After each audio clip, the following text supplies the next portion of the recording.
Well, welcome aboard, everyone, to Betting Weekly Live. It's Thursday, the 16th of October, with Steve Wyss and Simon Holden. Today, the international break is now over, Simon. We can look ahead to some mainstream leagues and stuff like that. How has the last couple of weeks treated you, my friend? Well, I'm not the greatest international football fan, mate, man. So it's great to be here and great to have what I call the normal game back. It was a very interesting chat with the great Nathan yesterday. What a day he had. It's very interesting for me to hear about other people's views and how other people love certain leagues, other people love the international fixtures. And we're not all as mad keen on the top leagues as certainly I am. But I will not lie, I am absolutely sick of international football and so pleased that we are back. Maybe with not a glamour game, mate, man. Let's not kid anyone, but with a proper game of football. Yeah, look, as I say, from a neutral sort of perspective, from a fan's perspective, I think there's been some really interesting storylines over this international window, qualifying for the World Cup, Cape Verde and things like that. But from a betting perspective, I just haven't quite got it. I didn't get my juices flowing this window. Some windows do. So I am glad that we're going to be looking ahead to some big mainstream leagues. On today's show, I've tasked Simon with checking out the Premier League futures because I think there's a bit of value to be found at this stage now of the season, heading into a crucial block of games. Of course, the highlight on the card today, on the soccer card, is a huge League One match in Yorkshire between Huddersfield and Bolton. And we've dissected that game and we're going to have a good look into it as well. But like you said yesterday, I've got to tip my hat. To Nathan Joyce. And what an unbelievable expert he is down there in South America. He has crushed the Brasileiro card. And there's still 3 more matches tonight, actually. So do check back from yesterday's show about those. He got a good angle. I think it was the Fluminense game especially he was quite strong on. But he was brilliant. I mean, to bag a 22-1 goal scorer and, going against the grain perhaps with some other bets as well. We've got to say well done to Nathan. And, we've done well on the show over the international break. There's some very, very talented handicappers on here who know specialist areas. So I'm sure there's been profit to be found. But welcome into everyone. I hope you're doing really well. Leslie Mack, Ming Chung, I'm doing all right. Thank you very much. And it is quite a big intro. I don't bring it out too often. Simon's probably one of the few people I can bring it out with, actually. Richly deserved. Yeah. Villa fan. Simon, he says, you've been uncharacteristically quiet on socials recently. He's just checking in on you to make sure it's all right.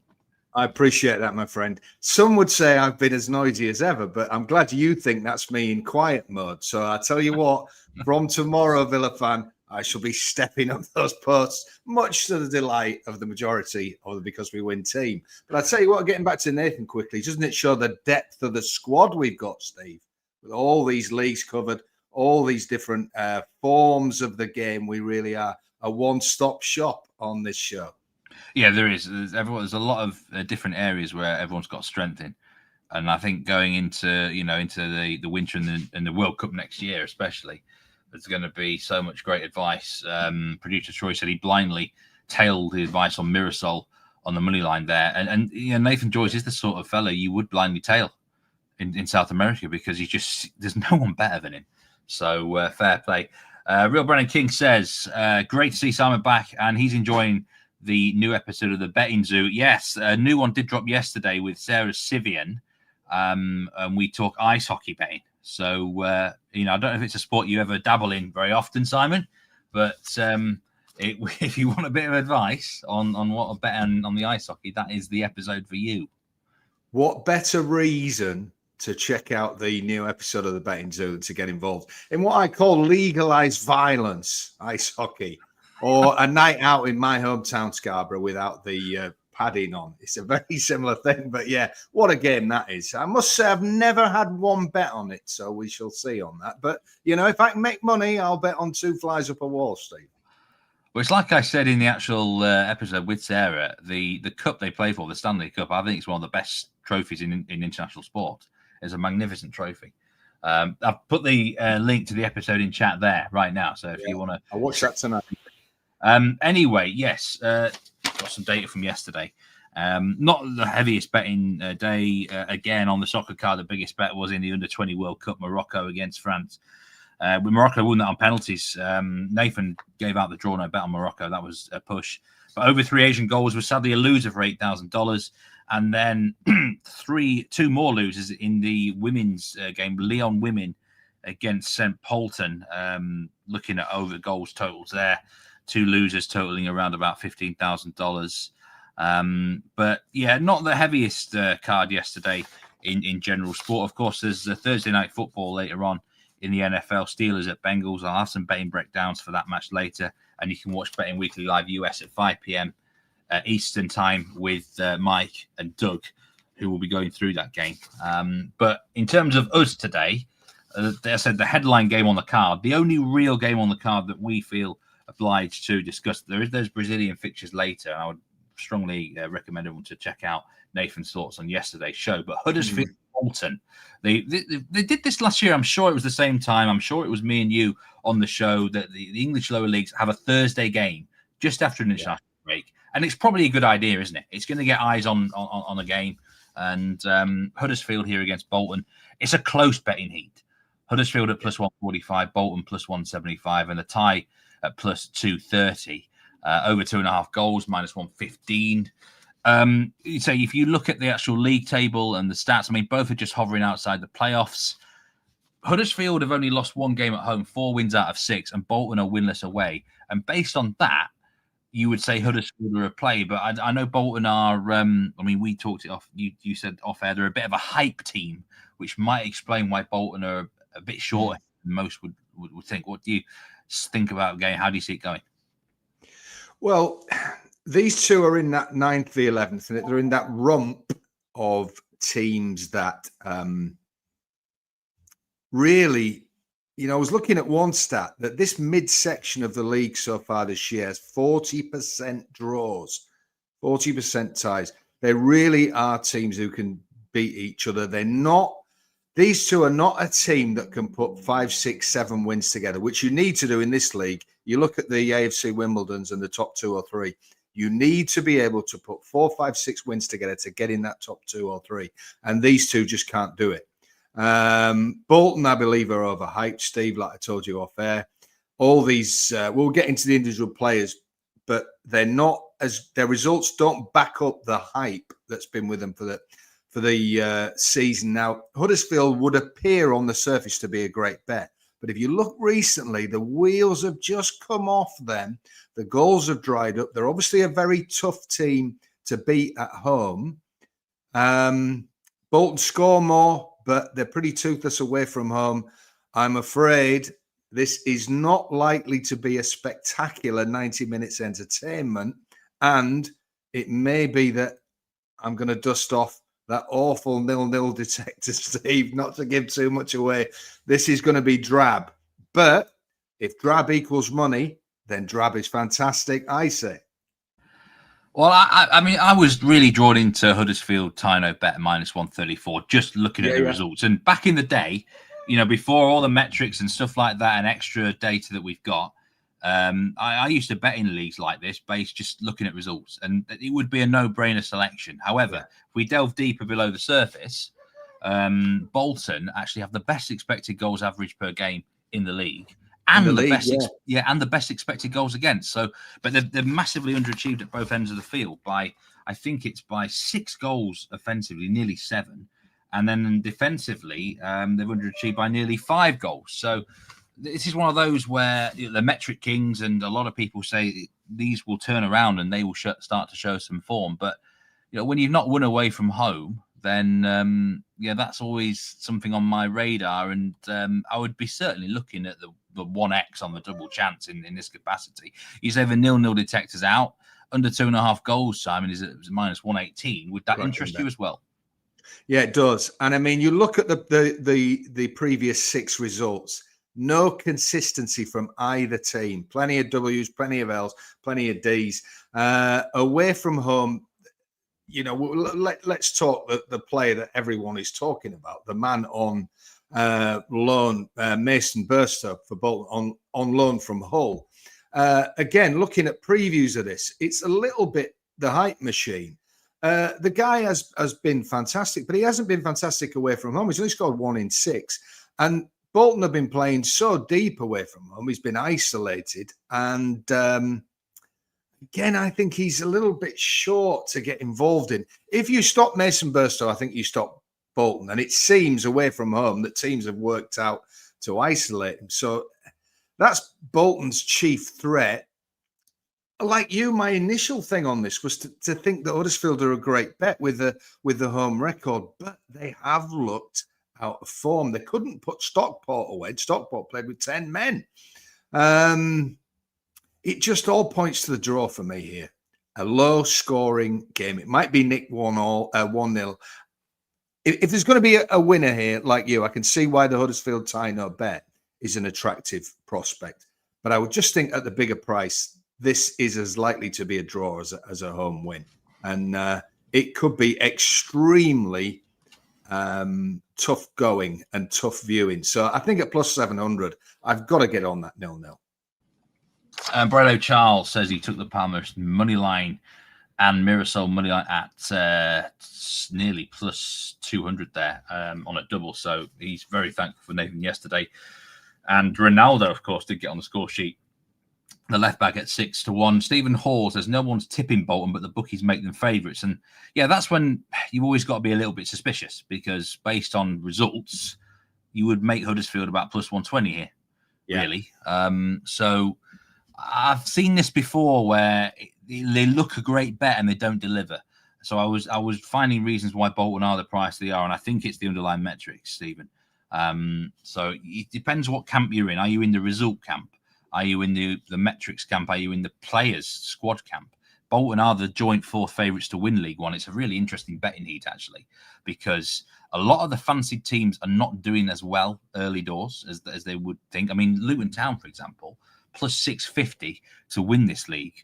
They're down in 11th. They've just recently changed their manager. Jack Wilshere's coming in there. They've probably got the best squad in the league on paper. And there's other teams as well that you wouldn't expect to be up there. Bradford weren't expected to be up there this year. No. Stevenage, no one. I mean, can you really see Stevenage going that deep into the season in the promotion race? Wimbledon? Well, we're still fairly early on, aren't we? I mean, the interesting thing is you talked about betting in this league. I don't bet that often in this league. I bet a lot in the Championship. And any non-Premier League English league, I do exactly what you say. I cut out the previews. I cut out the hype. I cut out which players are being talked about, and I just go through recent results. And in non-Premier League leagues, I would urge people to consider doing that and not suggest, Bolton are being hyped up. Let's see them go on a 4, 5, 6 game winning streak. Let's see this wonder boy from Hull start scoring 1 and 2 away from home 2 or 3 weeks in a row, and then I'll start backing them at plus 110, plus 120. But at the moment, they're not meriting the price they are, Steve. We've got to be very careful. I think it's a bit of great advice. I sometimes do that.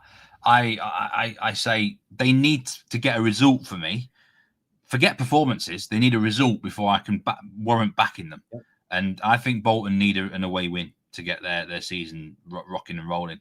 On the road. Oh, purely, I'm talking away from home here with Bolton. At home, this guy scored 6, I think. Is he top scorer in the league? He's certainly the most hyped striker in the league.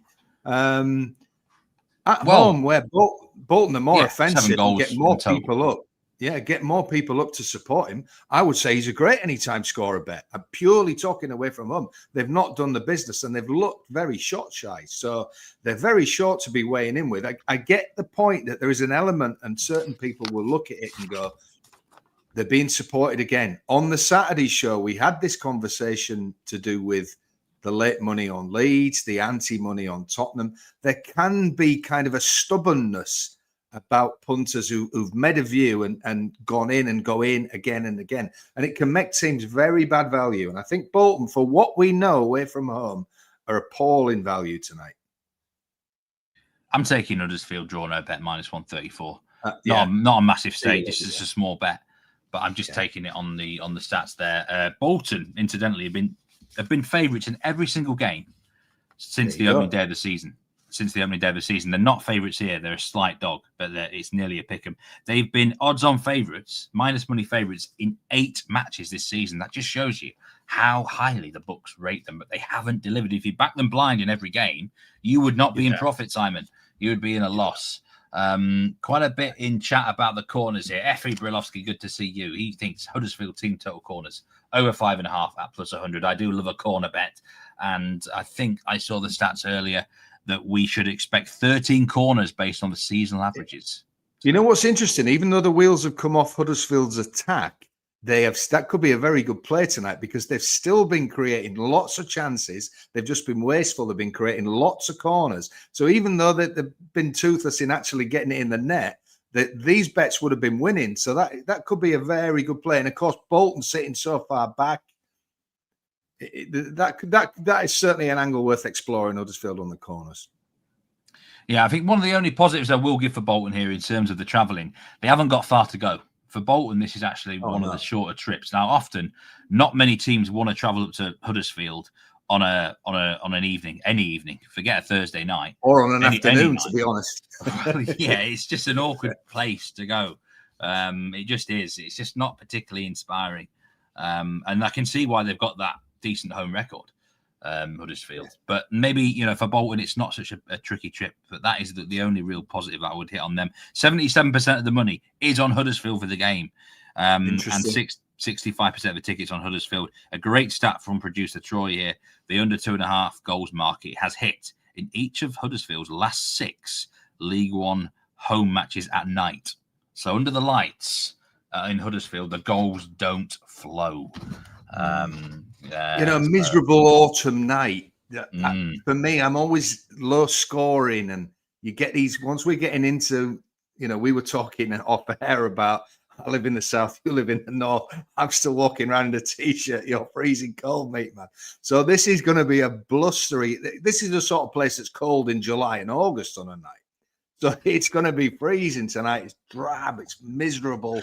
And that, it just, again, the nil digit comes out. But one thing, Steve, you just showed the stat about the fact that Bolton are always favourite. All right, tonight they're not, but they're certainly very short. Now, that means to me that the books think that there's loads of money coming from them. They're a better team. They will show to be a better team than they've shown so far. How long will people be staying on this Bolton train, the people that are doing their dough? Do they press on ahead, or do they start thinking, is the money going to dry up? Now, interestingly, the vast majority of the money's on the home team. Have people given up on Bolton at these sort of prices? Well, I think it comes a tipping point for every team like this. If they don't deliver enough, then of course they're not going to be backed as much, are they? But I think this is a pivotal game. If Bolton deliver this evening, then I think they can warrant a lot of their favouritism. But at the minute, we haven't really seen. They've just lost 3-0 at Burton. And Burton, I can tell you now, Burton are really, really poor. They're not a good team. They lost at Northampton 2-0. And they're not bad, Northampton, but they're just a mid-table side. If you're losing 2-0 and 3-0 there, it doesn't bode very well to me. And we need to see a lot more from Bolton Wanderers. Let's see if they've got it in their tank. We certainly don't think they're a bet in this game, do we? We will agree on that one. You like that 0-0, the draw. I think the draw no bet on Huddersfield. We're looking at under goals as well. Chat is liking the corners lines on Huddersfield. And possibly match corners lines 10.5, by the way, at -104 for the over, which is that's quite a high corner line in general. But we are, as I said before, I think the stats suggest 13 corners in the game. I will just might as well do it now. Actually, the Bengals match. As I say, Mike and Doug will be covering the match later, but I can give you some betting splits for the NFL later. Producer Troy gave me. This is Steelers -5.5 at Bengals, of course. And 76% of the money is on the Steelers, 77% of the tickets. We've got 55% of the money on the spread is on the Bengals, much closer with the spread with that 5.5 cap. And the notable wagers so far, 10,000 on the Bengals on Bengals +5 -111. And the biggest player prop so far received is on Noah Fant over 26.5 receiving yards with Bet Rivers at -115. A significant 4-figure bet on there. But it is, of course, an FC North battle the Steelers top of that division. The Bengals without Joe Burrow, the starting quarterback, which is why they're such a big favourite on the road here. If Burrow played, then the Bengals would be the favourites, wouldn't they? So, do check out Betting Weekly live later on, 5 p.m. Eastern time. Mike and Doug will bring you the best bets for that game. Okay, well, here we go, Simon. It's that sort of day where we're going to be looking at some of the futures markets and a little look ahead to the weekend Premier League matches as well, because it's a time of year. Let's start here with Premier League winner, because it's flip-flops from the start of the season where Liverpool were the clear favourites. Now we've got Arsenal as the favourite at -112, Liverpool +275. Man City are at +400 and Chelsea 25-1. I mean, the way you see it, Simon, here is this. Is it a 2-horse race? Is it a 3-horse race? Is it a 4-horse race? How do you see it going? Well, there's a system in horse racing. It actually doesn't work mathematically. So it's one of those apocryphal systems. And it's always back the outsider of 3. Now, I think that this is a 3-horse race now. And I actually have bet Man City this week. It's slightly bigger than Bettervidge, but I still think that +400. Now, the question I ask myself is, now I support Everton, of course, so I cannot bet the team that +275. And I actually don't think there's any value at that. However, I've had my fingers burned, like many, on Arsenal in the last 2 or 3 years. I'd have to be so confident that Arsenal are mentally strong enough to get over the line in the last 10 games of the season. I'd have to be convinced to play them at -112 now. And I am not convinced, I don't know how anybody can be, that they will get this over the line. I do think they're the best all-round team. However, Manchester City, rebranded, more aggressive, the big man staying fit is key to this bet. But if they do, I do think there's a bit of juice in +400 on the Blues. This is not cut and dried. Anybody who tells you it is insane. Look at the league table now. It is extremely tight at the top. Well, I was just looking actually at the part with the Betting Weekly Insider, which, by the way, you can sign up for free and it'll come into your inbox tomorrow. I'll put the link in the chat soon. But we have our power rankings on there. We now have Arsenal, the second best ranked team on our power rankings, clear second best actually behind PSG. But I'm with you. Obviously they are not a club who have won many trophies in the last 7 years. Mikel Arteta has only got an FA Cup under a Community Shield as well, if we count that. The pressure is huge. But I must say, Simon, at the minute, the only 2 things I could see beating Arsenal are themselves and injuries. And the problem is those 2 things have happened before. They have beaten themselves, and the squad, although it is stronger than it was, is still, for me, a couple of key injuries away from problems. But defenses do win championships. They have the best defense in Europe, easily. The keeper's proven most of us wrong and looks rock solid. And that back 4 is really, really good. And they've got a bit more depth there now, but I still wouldn't want to see Gabriel ruled out for long. I wouldn't want a keeper ruled out. Declan Rice is becoming a really key player as well in that squad. So, they wouldn't be for me at minus money, but at this point... Well, there you go. But the things you've just said, Steve, I would argue were true last year. Well, yes, and that might have been one of the reasons why. I mean, last year, it was a chance for them, although Liverpool started so strong, they were hard to catch. I mean, Liverpool are an interesting... There'll be folk out there looking at +275 and thinking, do you know what? If this Liverpool juggernaut of offense fire, that could look a big price. Manchester City, you flagged them up there. They look more controlled this year, Man City, than they ever have been. I still think they're a work in progress. But out of the 3, they're the team that is going to improve over the next 6 months. I'm not sure. I don't buy into. I think this Liverpool team has got serious deficiencies. I was watching Jamie Carragher, who's hardly likely to be negative, accused of being a media fanboy, ex-player, and he was incredibly negative about Liverpool's system and players. Well, it's the defence. The Liverpool defence at the minute is not at the level it needs to be to control games. To win a league. Yeah. And they needed to get Mark Gahey in the door on transfer deadline day, because Virgil van Dijk is done as an elite force. I'll tell you now, he's still good. He's still very good, but he's lost not a yard. Yeah, He's not been the same ever since Jordan Pickford injured him, really, if we're being brutally honest. He's still very good, but he's not elite. And he needs help alongside him. And that Canate, for me, is just so... Well, he makes mistakes. He does have his positives as well. And then, you've lost Trent, haven't they?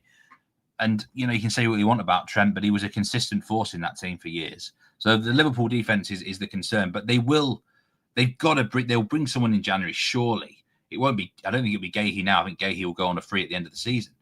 But, they might be able to fix it around. There's a couple of other points I want to make in the Premier League outright market. Top four. And the team that actually interests me, and I actually think the better bet's in the top six for Tottenham. Tottenham top six is even money.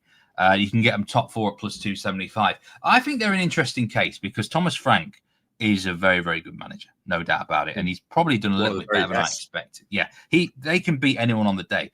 But behind the scenes there, that is a squad that is building very, very nicely, Simon. They've got some brilliant, really talented youngsters like your Archie Grays of this world, Bergwall. And they've had injured players. And Maddison, we know, is done for the season, which is a blow. But Kulusevski is due back at some point. That back four is as good a back four as you can get, plus the keeper. And I like Spurs. I think it might be tough to break in the top four because Chelsea ultimately should do it, shouldn't they? If we're being honest with their sheer depth. But top six for Spurs at even money, I think that looks a good bet because I just don't see them not involved. They're in the Champions League as well. And I don't see them going that deep in the UCL. They could reach the quarterfinals tops, I think. But they're not going to. It's not like last season where they're going to be distracted by a final. I think they're an interesting case for top four. But where do you see that fourth place being? You've given these the top three, you think. Do you think Chelsea will get fourth or can someone else get it? I mean, not necessarily. I mean, I just make the point. I'm a huge Thomas Frank fan. And I remember saying to a Spurs fan in the summer, this is a guy who improves every single player that he works with. We see the graph of some of the players. We said about the strikers, but I just think he's a top draw coach and stroke manager. And if you take the inherent Spurs factor, all these memes, all these sayings, Spursy, and how Spurs can go and win away at Man City and then lose at home to Wolves, I'm making the Spurs angle. If you put that to one side and say the only thing he's responsible for is that club since he took over and this group of players, forget every other Spurs team and forget what you might think is the sort of vagaries of the club. Surely that even money is a knocking bet to be top six. This is not a Premier League with great depth. I actually think Palace will stay up there for a long spell of the season. And I think Tottenham are significantly stronger than them. So I think that's a great bet. And as for the top four, again, I'll come back to Man City with the new style, the new team moulding. I think they're going to improve as the season gets on at 4-1. I'll take the chance that means enough to win the league. But I certainly think Spurs are not going to go backwards with him in charge. Thinking what he's going to be doing on the training field with the midfielders, with the strikers. And it's a fairly new, it's a new start. I don't think they'll go that deep. I think if they got to the quarterfinals of the Champions League, Steve, they'd snap your hands off now for that. And then a concentrated big finish in the league. Would not rule them out. I think the solid plays that top six even money. And that's like finding money in the street mid-May. Yeah, I think it's a great bet for those who like that sort of futures play. And you can even parlay your futures as well, of course, and find angles. Effie Brodowski says Spurs also top four finish. Newcastle he likes as well. I'm not sure about Newcastle because the last time they were in the Champions League, their results just did drop. And I think this time they will qualify for the top 24 going into the new year. So I wouldn't be as keen on Newcastle. I think they'll be up there, though, Newcastle. Steve from Lynn, good to see you. It's going to be an NFL sort of look for him today, but he is looking forward, like we all are, to the return of the really big soccer games. Effie's also getting involved in the NFL. That's tonight, Huddersfield. DJ Metcalf and Jamar Chase anytime touchdown scorer plus 130 for Effie today in the NFL. And let's just continue with some EPL futures. And this is the relegation market. Burnley minus 335 favourites, and there's two teams at minus money. I mean, you're quite excited here, Simon, in this market. You hold a ticket on Nottingham Forest to go down, don't you? About 10-1, is it? Can I just say very quickly, finishing the earlier point, and who thought we thought we'd have nothing to talk about, Steve, right? Finishing the earlier point, you say more than any other member of the Because We Win team, and I agree with you, that we are in the age of the coach, don't you? Well, yes. I mean, you've got to. The manager's so important. Of course, it is. Right. Now, you know, I'm an Unai Emery fanboy. I mean, you know, short of hanging around outside his house, I don't know what else I can do. He's my number one. But you've got, I don't know about you, but is Thomas Frank in the top three? Ooh, probably. In a one-off game, I would have him right up there. Oh, that man's an absolute maestro. Look at Brentford now; he's not there. Well, yeah, he is, and this is why Brentford are the price they are, of course, to be relegated. They've probably been a little bit better than most expected. I mean, that ties into this market in two ways. That point, it ties into the Tottenham bet and. At this point in time, I'm not sure there is a bet in the relegation market, by the way, because the way I think Burnley will go down. I think they'll be one of the bottom three. Wolves will improve. They always start to improve around the autumn. They get a bit better. Whether it's enough to keep them up this year, I'm not sure. Sunderland, their promotion bubble could burst at any point. West Ham, I don't see. West Ham won't go down under Nuno Espirito Santo. He's too good a manager for them. And then Forest, I mean, what I suspect will happen with Nottingham Forest, Simon, is that Ange Postecoglou, who's, by the way, the clear favourite to be the next manager to remove from his job. What a bet that is. Yeah, look, I think he will go, and it sounds like they're going to bring in one of your old favourites.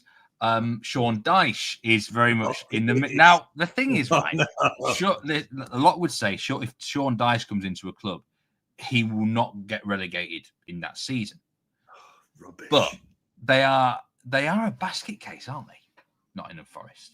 So I can see why you're excited. They could completely nosedive in a lot of ways. So, you know, plus 375 to be relegated now, I'm not sure. But if they do go down, both myself and Dangerous Dan Roebuck hold quite meaty bets. And I can tell everybody watching that Dangerous Dan Roebuck has said if Forest go down, he will personally pay for a full night out for the full team. And I'm quite happy to go and stand with him on that. Absolutely. Well, in Nottingham? On the Trent? In Sean Dyche's local. So, yeah, I mean, no, yeah, so it's great. Well done, Dan. We can all get behind the bet now. I honestly believe that Dyche I don't think they'll go for him. I think this owner has delusions of grandeur and glamour, and I don't think Dyche is going to be the man for that. I think they'll go for another kind of name. So I just think they'll look at club who are going one way. And they look like the sort of club who might get through more managers in the season. Forget Ange. Yeah, the next manager might not last either. More. Yeah, they could have two more. They could go through a season genuinely with something like 4 or 5 managers. It wouldn't be the biggest shock in the world. He's going to keep doing that until he gets results, is the owner. I do think Burnley can get out of this. There's one I disagree with you, obviously starting at the weekend, but I do think Burnley could be the one. And I did say they'd be the highest of the promoted teams. I'm not sure about that, the way Sunderland are playing, but I think it's all to play for. I don't think this Wolves team is as good as the Wolves team of last year, the year before, and the year before that, when they weren't very good, but they did have a bit more about them to get out of trouble. I'm not so sure this lot have. West Ham, again, I'm a big fan of the manager, but yeah, what has he got to work with, Steve, of any quality? The only good players there look on the slide to me. I'm not so sure he'll be able to save West Ham. Look, listen, if he can't save them, no one can. Nobody can, yeah. Get Dyche in next year in the Championship, West Ham fans. I mean, the real Brandon King asked, and this is why I think Dyche would be a better fit than Ange's. Will the owner's ego be able to handle admitting Ange was a mistake, and will his ego almost admit defeat and go to Dyche? That is another question entirely. Let's just see. Kingsley says Spurs top 6, even money is a great bet. I'll tell you another good bet, and we didn't put it on the graphic. Aston Villa top 10 at evens, I think, is a really interesting one. Because, I mean, you mentioned Unai Emery there. Now, the danger of that is that they could do what happened to to Man United and Spurs last year, focus on the Europa League, focus on cups, and they slide outside the top 10 eventually. But I mean, they're only about 1 point off it right now. I don't understand that. It feels like they're.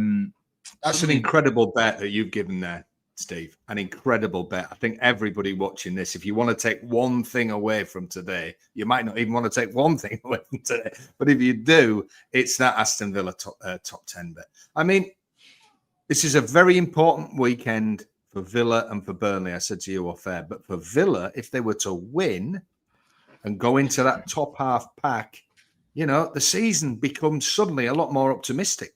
I still can't believe it. I look at it and I'm thinking, is that a palpable error? Because Brighton are minus 200 for the top 10. Bournemouth minus 335. Newcastle minus 500. Palace minus 250. I don't get why Villa are evens. It's like suddenly they had a bad start. Pre-season, everyone was high on Villa, by the way.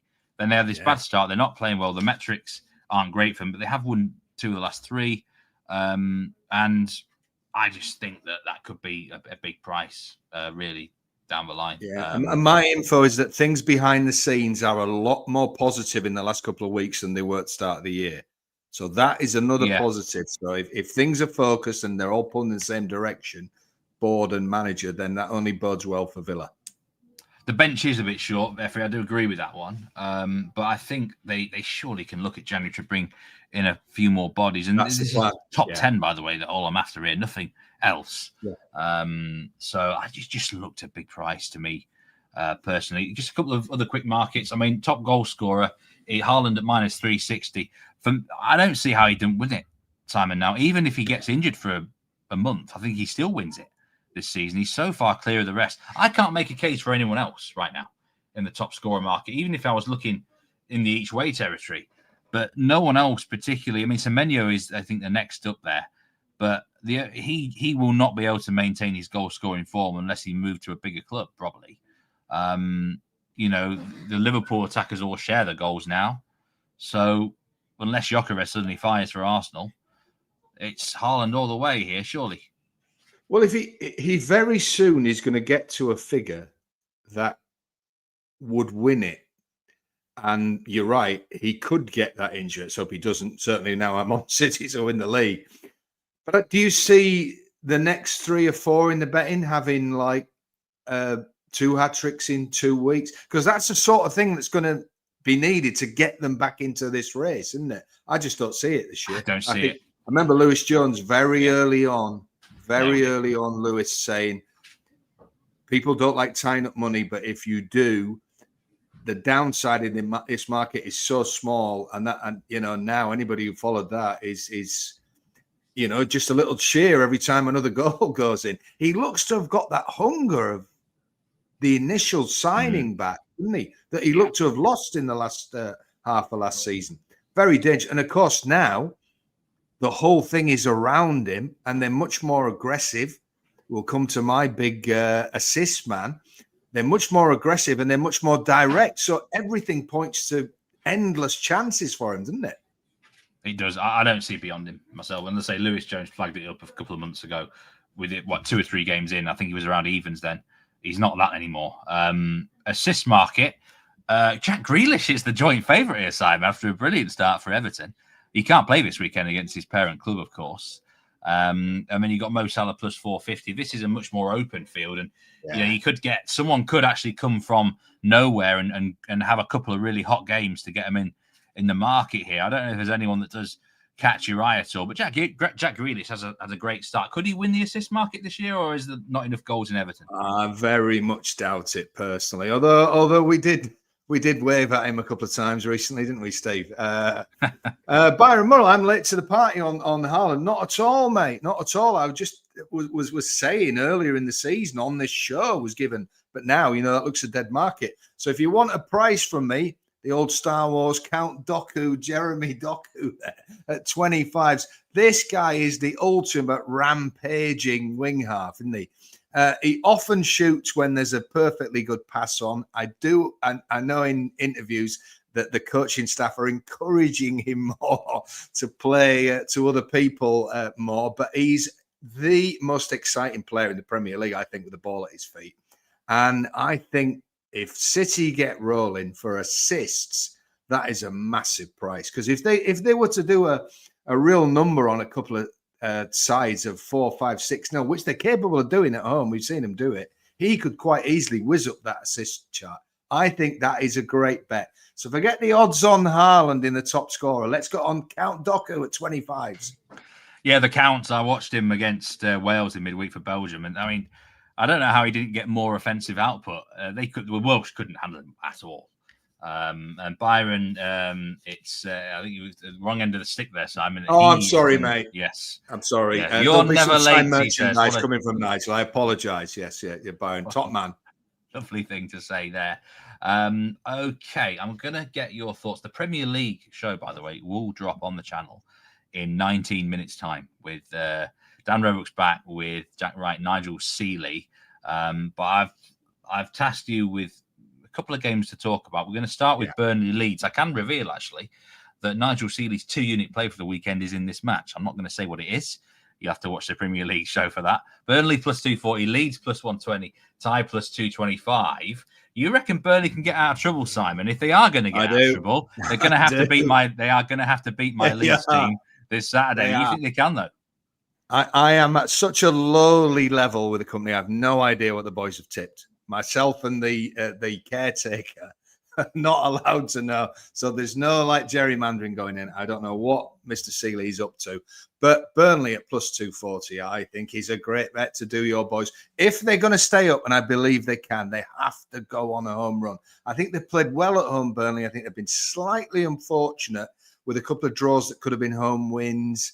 I do think it's getting to critical time. Like I said, this is a huge weekend for Villa, but for Burnley, this is showtime. Can they get into that little pack of teams that have got a chance of staying up? It's going to have to be a long home winning run and a lot of home wins. And Leeds, with the exception of Wolves, have looked vulnerable on the road, Steve. This is a big game for Burnley. I think plus 240, they're a smidgen of value. I mean, for me, Kingsley Savard there. I mean, I like under 2.5 goals in the game. I've got a pick on the insider, which I'll promote now, actually. While anyone new in, please do sign up for free. It's going to drop to your inbox tomorrow. Tomorrow afternoon UK time, around lunchtime in the US. We've got all the matches covered in the Premier League, plus some Euro plays from the boys, UFC as well. So do sign up for the insider. But I mean, both meetings last season were really tight. Yeah. I don't see, Simon, anyone scoring from open play in this game. I've got to be honest. You're huge unders, aren't you? Yeah, I could see goals, a goal from a set piece. I think it's the sort of game where someone could nick it from a set piece. Actually, both teams do have strengths from set pieces. But I mean, if we look at who's leading the line for both teams, I mean, what is it? Jaden Anthony for Burnley, former Leeds player, real workhorse actually, but you wouldn't hang your hat on him scoring. And then Dominic Calvert-Lewin is, I mean, just check out his metrics. I think he scored something like 1 goal from 9 big chances this season. He's underachieved his expected goals by 13 or 14 goals in the last 2 or 3 years. I'm afraid, you know, that Dom has some strength, as you know. He can put himself about. His position is pretty good.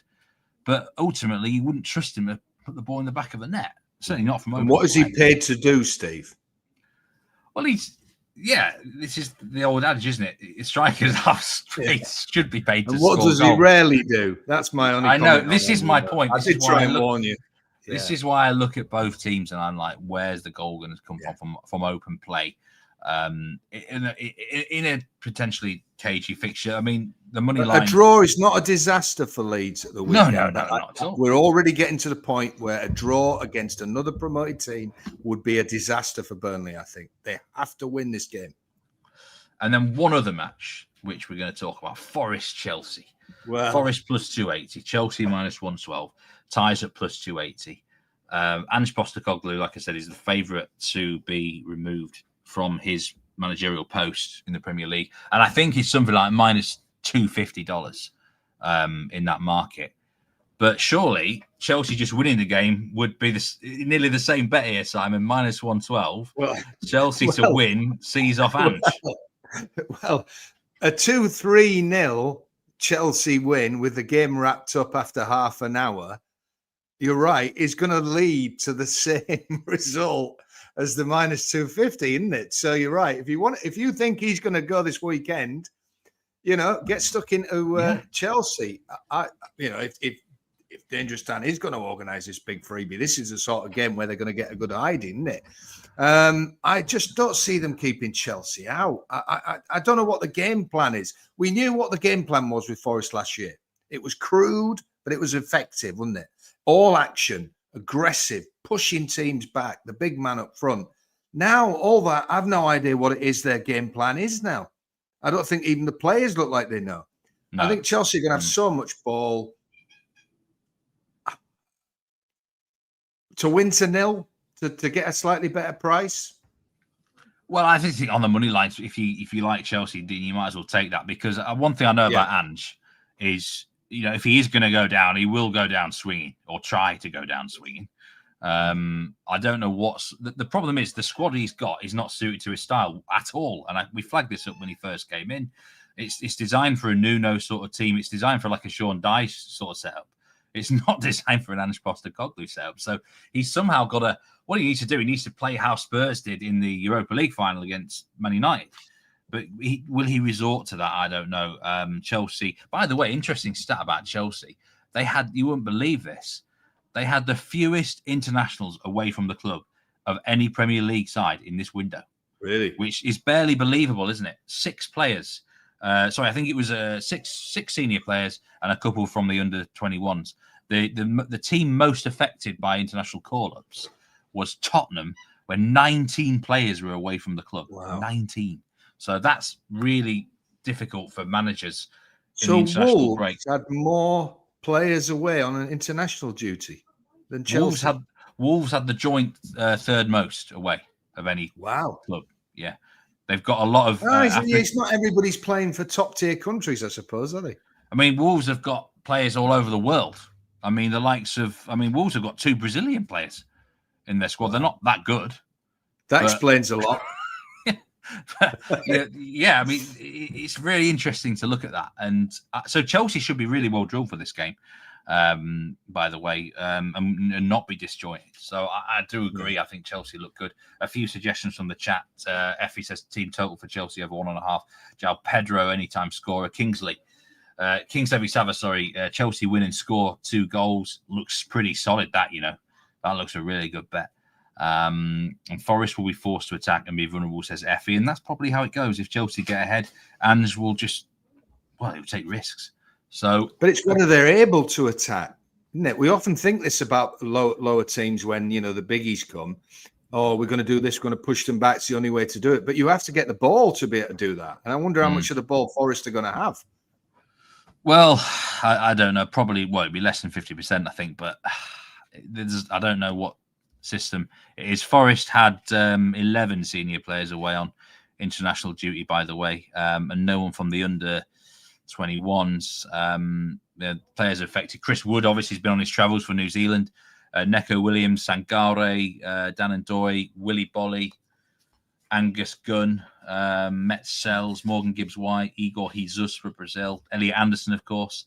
So they've been disrupted more than Chelsea in this window.